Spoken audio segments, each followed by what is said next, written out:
Recently, I found myself entering my board game era, and I'm so here for it. I've always loved board games. There's something I grew up doing, especially for like family vacations, any kind of get together. They're such a fun way to connect with other people. And I think I've talked about board games on this channel a little bit, more so recently, but I really want to bring that hobby into this space. And as I start to bring in this hobby more and more on this channel, I thought a great starting point is to share my current board game collection, which, I mean, there aren't like tons. I have them here with me, but they all kind of share this like spooky season Halloween theme in many different ways. And I think I have one that's not really spooky, but it's super cute and I got it recently and I'd love to share that. All right, let's just dive right into whatever I find first. And actually, I have talked about this one on my channel. This is the Donner Dinner Party, a rowdy game of frontier cannibalism. Should we be gamifying a historical trauma? Probably not, but it is really fun. This game is for ages 12 and up. It is for 4 to 10 players. I have played this quite a bit when I have game nights that I host here in my home. And I played this for a winter party. It was kind of like a Christmas themed event. And this is perfect because it's all about like snowy, isolation, that kind of thing. And this game is played quite optimally in a large group of people. So this is something I think if you have, the max amount here, which is like 10 players, I think it'll be a great time. Pretty straightforward to teach a group. We were, drinking seasonal cute little cocktails that I curated, and I was able to like wrangle the group to focus on these instructions. And then the next year I busted out this game again. Everybody still remembered. It's a good time. People are just trying to figure out like who is the pioneer versus who is the cannibal, and people get very competitive. Somehow I always get fingered as the person who's the cannibal and rarely am I. I don't know, maybe I don't have a good poker face. Then I have a card scramble game that is themed around Beetlejuice. It's a board game of collection and strategy. So this one is for 2 to 4 players. So a smaller group for this one here. It's for ages 12 and up, and this one is probably one of the easiest, most straightforward, beginner-friendly games that I own. And this game is such a vibe. Like, you have so many great pieces here as you're going around playing this game, around the board. You're seeing some really beloved faces here. I think they have Lydia, they have like the couple, I'm forgetting their names right now, I'm blanking.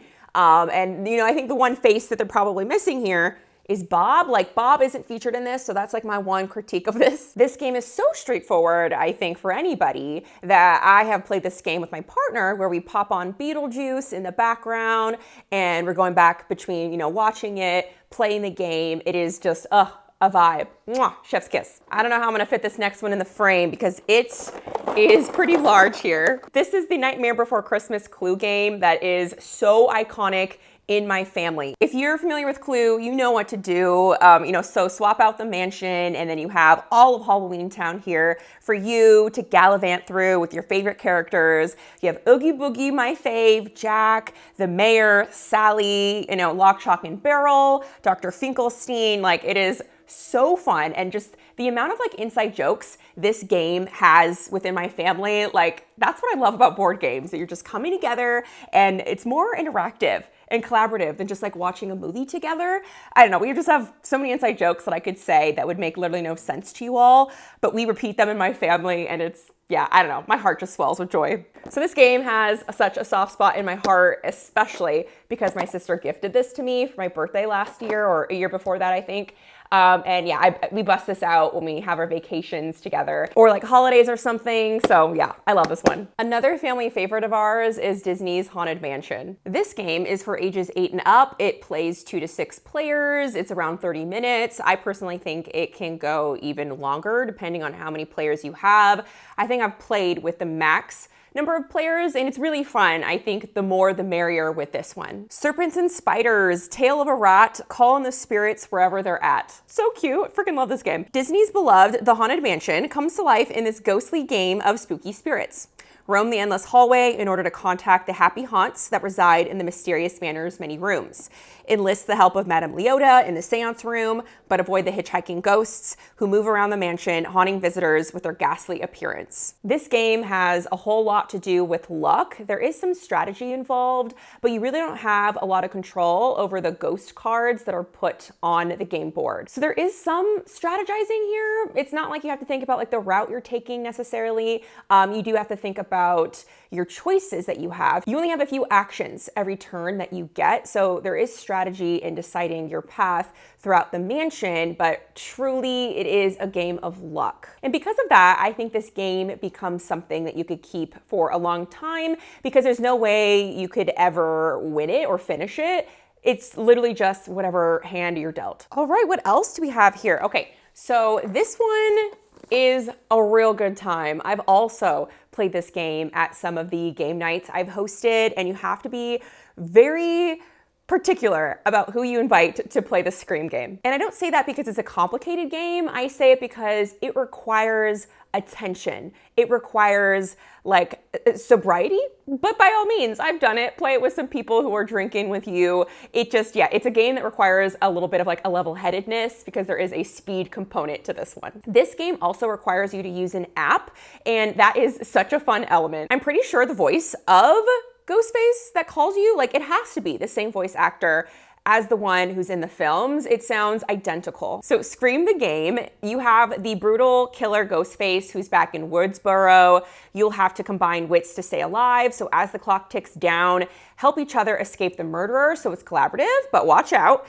If Ghostface calls you, you are his next target. It's terrifying fun. You'll die to play again and again. And yeah, it's really fun to play again because it is so fast. Like it's a super quick game. It's really revealing when you're playing with your group of people with this one, like who is in it to win it, who is like barely hanging on, who is strategizing and thinking ahead because there's certain cards that you pull that make you more vulnerable to Ghostface. And because the rounds for this game, like from start to finish, could potentially be 15 minutes. This is really great if you don't have a lot of time for a board game. You just want like a little bit of a gaming moment. This one is a good pick for that. I wanted to highlight a few board games that are not traditional in my opinion. Like I have one audio mystery game that you have like these really thick cards out and they kind of tell a story.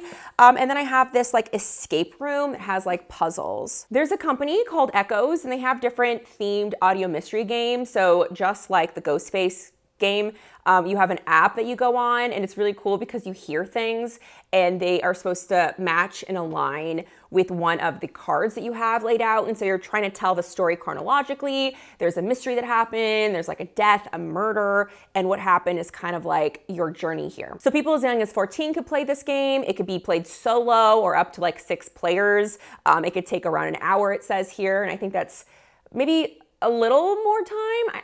I think this took us maybe like 30 minutes for me and my partner to get through. I think it would have taken it longer if it was just me. He's really good at these kind of things. So I think it just depends on you and your skill set. Like the other one I just showed, this one does have a murder that you're trying to put the pieces of the puzzle together. I absolutely love all the little items here for gameplay. It's really fun opening them, like it's just so thematic and it would be so fun to be somebody who creates something like this. This one was not that easy to crack. We were really having to work through a lot of the puzzles. It's very similar, super reminiscent of like a video game, but with physical items. The most recent game that has come into my collection is Horrified. This is the Universal Monsters version. It is for 1 to 5 players, ages 10 and up. And I don't know if like me at 10 would have been able to like have grasped this. It's not like this game is hard. It's actually a game that many people recommend for beginner board gamers as a great way to like enter the hobby. It's just, there's kind of a lot to it in the beginning. You know, there's different items that make up the board, little game pieces. There's many characters that have their own ways of being conquered. So it is like a lot in the beginning, but just because there's like a lot of stuff in a board game, that doesn't indicate difficulty. Like that's something I'm definitely learning on my board game journey. This is a board game that got my partner, who's not a huge board gamer, like super into this hobby. I've only played this game with me and my partner, so I'd be very curious to hear from you and to eventually try it out for myself what this game would be like if there were more people. It is for up to 5 players, so I could see this game taking way longer to accomplish and maybe getting a little bit more chaotic because it's cooperative, right? And so more people, that means more turns, that means more rounds for the monsters to wreak havoc on your game. And yeah, I don't know, it could be very chaotic, but maybe like in a fun way. This one looks like a book, but it's actually a tabletop game. This is called Brindlewood Bay, a dark and cozy mystery game by Jason Cordova. Brindlewood Bay is a tabletop role-playing game that combines cozy murder mystery with cosmic horror. In it, you play a group of elderly women, members of the local Murder Mavens Mystery Book Club, who help the authorities solve murder cases in a picturesque New England town. Very much like giving me Cabot Cove. If you know, you know. Over the course of their investigations, they become aware of a dark occult conspiracy that connects the cases and will eventually have to face that conspiracy to save their community. The game is low prep and easy to play, no matter your experience with tabletop role-playing games. Okay, that last part, so not true. I don't know what I need. I need something. I don't understand tabletop games to save my life. I put this game on my Christmas wish list and my partner bought it for me. He's amazing. But I got this and I was so confused. I thought it was gonna be like with game pieces. I didn't realize I was gonna get like an actual book. I'm like, what? I know zero about tabletop games. It's not super clear what I need to like find online and print out to play this game when literally all I got was this book. Or maybe, I don't know, you can point me in the direction of something online. Like I have even watched videos of people playing this game and I'm still confused on like how to do it myself. I'm like, where are people getting these things? I don't know, maybe I'm a lost cause and I should just sell it, but it does sound really freaking cool with all like the cosmic horror elements and that cozy aspect thrown in.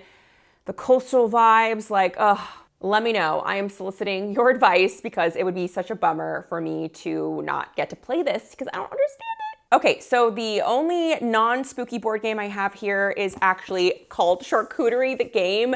I've never played this. I recently got it for my bridal shower. It wasn't on my registry, but there were other board games on there and people know, like it was a family friend. She knew who I am and what I would love. And what I love is charcuterie, picnics, and board games, and that is all in one. A delectable game of appetizer arrangement. So again, I've never played this, but you are getting like little serving boards, cured meats, accoutrements, and you're preparing to create a delicious display of eye-catching appetizers. Delicious, okay. I'm getting hungry. It's for 2 to 6 players, ages 14 and up, and it should take us around 20 to 30 minutes to play one game. So step 1, you draw tiles and prepare delicious piles of food for your guests to choose from. So freaking cute. This sounds like the perfect game to play in the summer. Step 2 is to select the most appealing pile to arrange on your personal charcuterie board. And then 3, you score, judge your arrangement based on public and private objectives. I've actually been wanting to host a wine tasting night where everybody brings 1 bottle of wine and we just pop them all open. We have like little wine tasting cards where we rate and like write down what we think about each wine. And then we play a round of this. Like that would be just such a fun addition to that. I'm really happy that I'm bringing my love of board games front and center on this channel by spotlighting my current board game collection. I know I don't have like tons, but I don't think you really need to be a board gamer. Like I think it should be a slow and steady thing that you do and accumulate over time because they can be so expensive. And if you noticed, a lot of them are either really small or like were gifted to me by people because I know that I'm not necessarily playing these all the time. But of course, there are tons of spooky board games that are on my radar. So if you wanted me to create a video where I share all of those that are on my to buy eventually list, I'm more than happy to do that. Unfortunately, I feel like I have to look really high and low to find spooky Halloween-y board games that aren't just like, you know, the typical ones that you see time and time again. So if you have any really awesome ones, especially some that are underrated, definitely leave those down below in the comments. Thank you so much for being here. I will see you all in my next video. Bye.